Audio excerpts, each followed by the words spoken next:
দিয়ে দিই। মোচাটা সিদ্ধ হোক, আমি এদিকে মশলাগুলো করে নিই।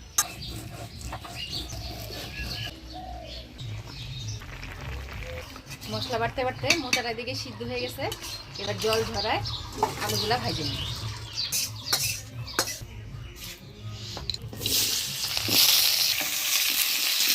মুড়াটা হলুদ লবণ দিয়ে মাখায় নিচ্ছি। আলু ভাজা হয়ে গেলে মুড়াটাও ভেজে নেব।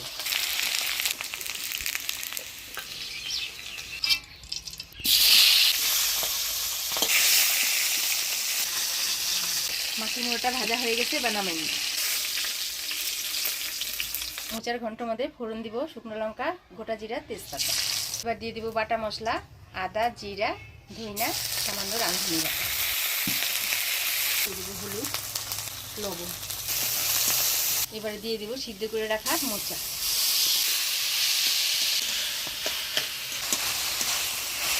দিয়ে দিব ফাটিয়ে রাখা কাঁচা লঙ্কা। এবার দিয়ে দিব ভেজে রাখা আলু। এবার মাছের মুড়োগুলো দিয়ে দিব। এবার সামান্য জল দিয়ে ঢাকা দিয়ে দিব।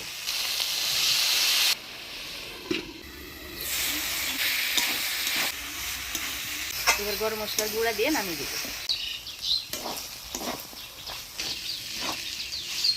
মাছের মুড়া দিয়ে মোচা ঘন্ট রান্না করে নিলাম, এবার নামিয়ে নিব।